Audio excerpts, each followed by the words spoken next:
The dust has finally settled, and Samsung has had plenty of time to squash the bugs and iron out those early imperfections on the Galaxy S26 Ultra.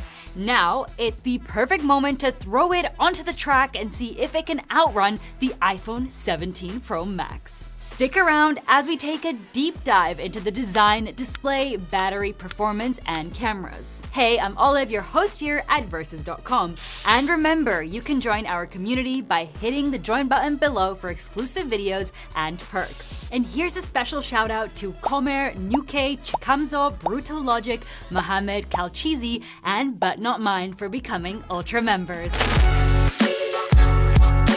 Both phones are roughly the same size, but the Galaxy is a bit slimmer, while the iPhone has a rounder shape that makes it more comfortable to hold. That massive new camera plateau on the back of the iPhone might not be for everyone, though it's definitely an easy way to flex that you have the latest model. The Galaxy's standout feature is, of course, the S Pen. It's incredibly handy whether you're scribbling quick notes or you need greater precision for photo and video edits. Just keep in mind that since the S25 Ultra, it no longer features Bluetooth capabilities. Both brands ditched titanium this year, so we're downgraded to aluminium on both flagships. The Galaxy uses it for the frame paired with Gorilla Glass Victus 2 on the back, while the iPhone features a full aluminium unibody with a ceramic shield window to allow for wireless charging. In terms of weight, the iPhone is the heavier of the two at 8.2 ounces. But as for protection, both carry an IP68 rating, so you're good to go if you want to film some dramatic TikToks in the rain. Now, let's check out these displays.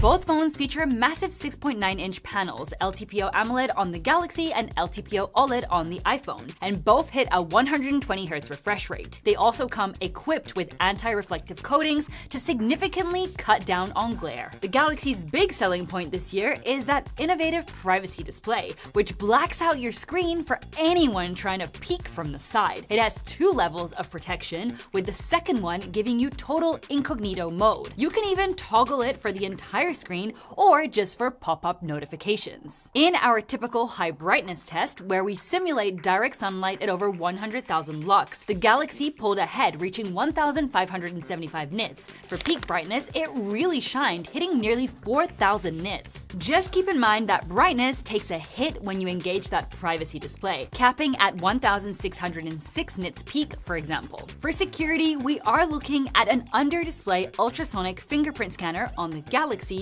while the iPhone sticks with Face ID. Feel free to pause the video right here for even more info on screen specs. Both displays are top tier, but that privacy display on the Galaxy is exactly the kind of innovation we love to see. Plus, it gets noticeably brighter and rocks a higher resolution compared to the iPhone. The only real advantage the iPhone has is Dolby Vision support. But a great screen needs great audio, so let's check out the speakers.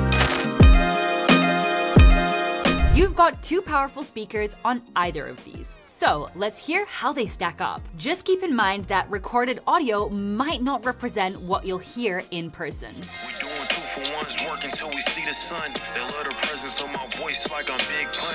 I switch the Prezi out for the day just. Sometimes I gotta ask God why they hate us. I see the fake smiles on these boys like veneers. I've been counting up, cause it's my golden year.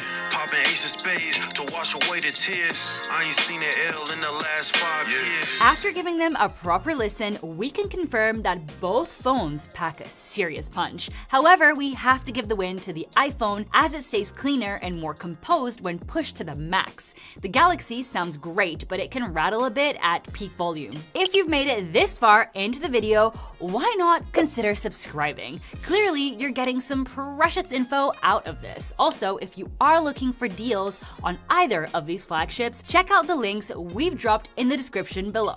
Now, it is time to check out those cameras.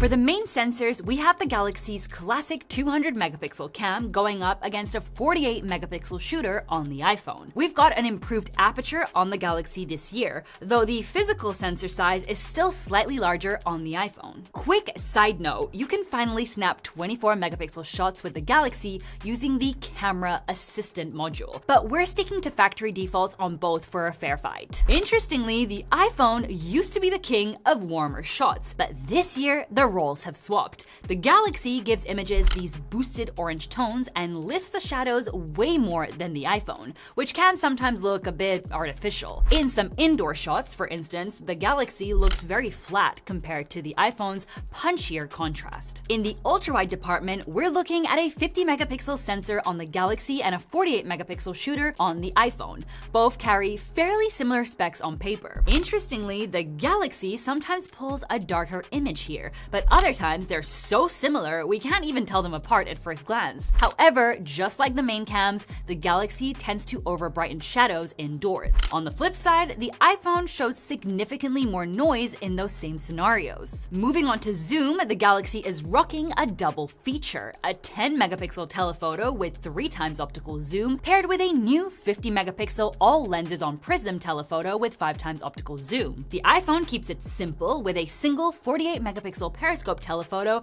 and 4 times optical zoom. Here's how the Galaxy's 3 times lens compares to the iPhone. This specific sensor actually got smaller this year, and as you can see in the shot, it can struggle with focusing. Next up is the Galaxy's 5 times optical zoom, which got a wider aperture for better low-light performance. Once we push into 10 times digital zoom, the Galaxy just crushes the iPhone, holding onto textures much better. That lead holds all the way through 20 times and even 40 times digital, which is where the iPhone caps out. The Galaxy, meanwhile, can go all the way to 100 times space zoom if you really need it. For portrait mode, both usually deliver great results, but depth mapping can struggle with glasses or tricky subjects like branches. Both can shoot portraits using their telephoto lenses, but the Galaxy is more flexible thanks to its dual zoom setup. That said, both phones failed to correctly blur the area right next to Ezzy's knee in the shot. For video, you've got a maximum resolution of 8K 30 FPS on the Galaxy and 4K 120 FPS on the iPhone, but to keep things consistent, all our test footage was filmed at 4K 30 FPS. Video has been the iPhone's hallmark for ages, but the Galaxy has closed the gap significantly. For example, here both look incredibly similar, capturing plenty of detail in the highlights and shadows. At the end of the day, this is a win for the user. Both phones also support portrait or cinematic video at up to 4K 30 FPS. The Galaxy captures more skin textures in this mode, while the iPhone looks smoother. However, the iPhone still has better stabilization,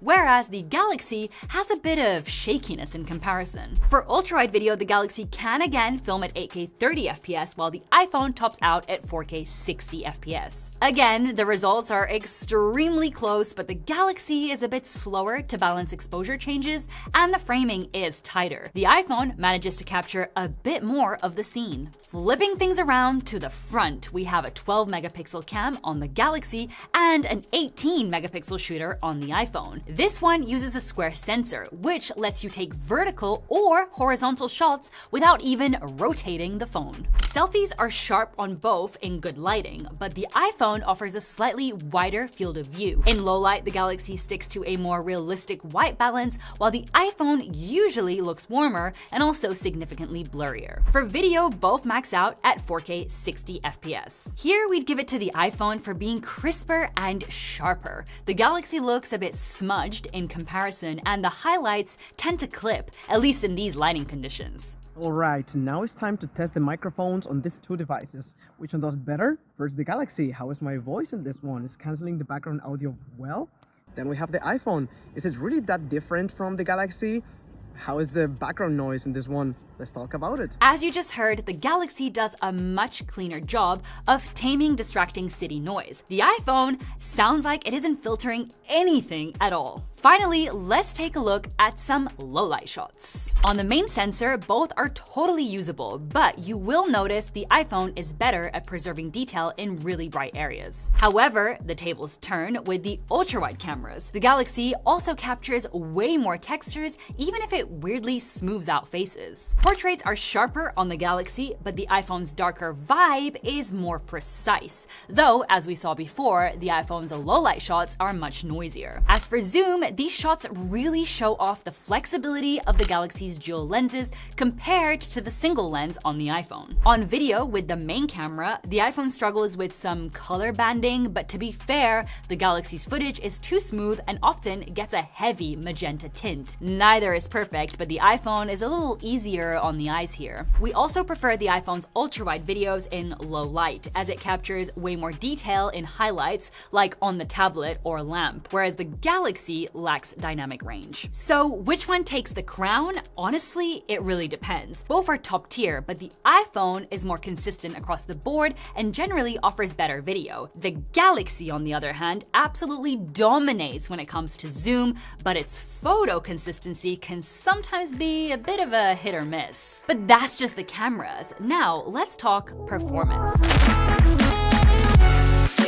Under the hood of the Galaxy, we've got a custom Snapdragon 8 Elite Generation 5 for Galaxy, featuring 2 overclocked Prime cores. Meanwhile, the iPhone is powered by Apple's own A19 Pro chipset. For RAM, our test units are packing 12GB, though there's also a 16GB version available for the Galaxy. Here's a quick breakdown of available storage configurations, types, and USB standards. Just a side note, the iPhone is eSIM exclusive in the States and a few other regions, but you can still buy physical SIM models in most international markets. To see what these chips can actually do, we hit the track for some real-world testing, starting with gaming. We ran 15-minute sessions with a full cooldown in between. First up, Grid Legends. Both phones are capped at a maximum of 40 FPS by the developer, and both hit that target easily. However, after some sustained gameplay, the Galaxy dipped to 33 FPS. In terms of thermals, the iPhone ran significantly hotter. Next, we launched Wuthering Waves and cranked the graphics all the way up. This time, both phones handled the load better, but the iPhone still dropped a few more frames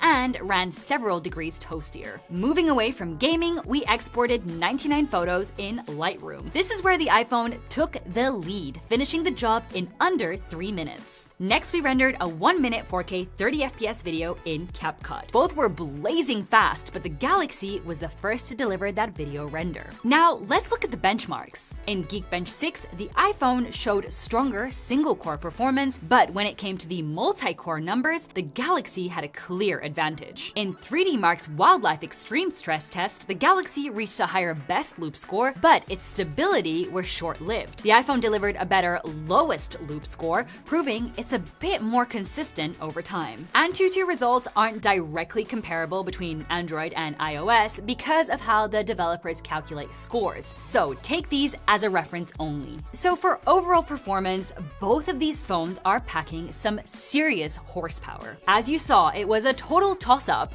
One would win a round, then the other would strike back in the next test. However, for gaming, we noticed the Galaxy simply performs better and stays much cooler. Apple claimed the switch back to aluminium would help with thermals, but in practice, that doesn't really seem to hold up. But software is what you're actually interacting with every single day, so let's get into that. Out of the box, you're greeted with One UI 8.5 on the Galaxy, layered on top of Android 16. The iPhone is currently running iOS 26.4.1. For software support, Samsung is promising 7 years of OS and security patches, while Apple unofficially delivers about 7 years as well. One UI 8.5 brings handy updates like finally being able to resize and reorganize your quick settings. We have lots of AI features for text composing, photo editing, and article summaries. Also, Also, the Now brief gives you contextual info for your day. The highlight, however, is the new Bixby, backed by Perplexity. It gives you the benefit of changing device settings using nothing but natural language. Oh, and don't worry, Samsung DeX is still here for a full desktop experience. Also, the super helpful Circle to Search and Gemini come pre-installed. iOS 26 was a massive visual overhaul, but we also got deeper personalization and a more useful Apple Intelligence, though it still feels a bit like an afterthought since most of your questions go to Google or ChatGPT anyway. On top of this, it will reportedly get completely replaced by Google's Gemini very soon. On the bright side, you'll always find the best pro-level apps here, like for photography and video editing. The Apple ecosystem is also very well tied together, so if you have a MacBook, the continuity experience will be seamless. But now let's move on to our last category.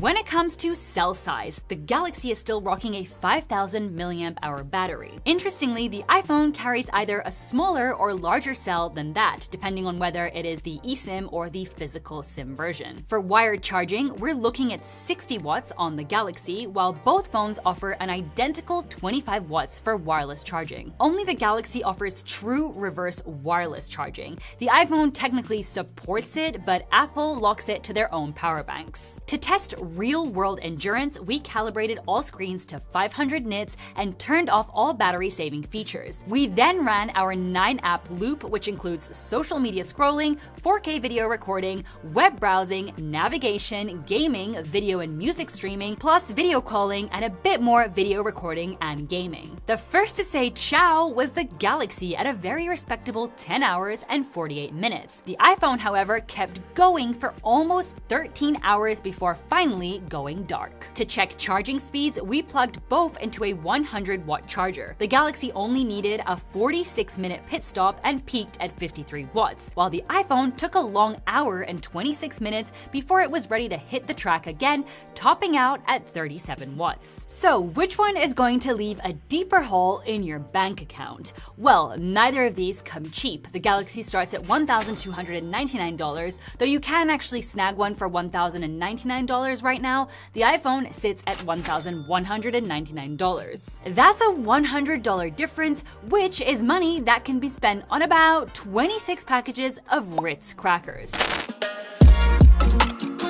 So, taking everything into account, which one of these is actually the best for you? Well, if we're looking at the whole package, including the price, the logical move is the Galaxy S26 Ultra. It offers a seriously practical display, reliable cameras, packs plenty of power, and One UI is super customizable. Plus, you've got the S Pen for an extra layer of productivity. On the flip side, the iPhone 17 Pro Max is neck and neck in almost every single category. But it does offer better battery life and a more consistent look across its photos and videos. If you're a creator who needs a reliable camera system for video, this is the clear way to go. Do you agree with our pick? Let us know in the comments below. Oh, and before you go and clean your filthy phone case, don't forget to give us a big thumbs up if you enjoyed the video and hit subscribe, because we're always testing the latest tech to help you make the best choice. We'll see you in our next video, and until then, take care.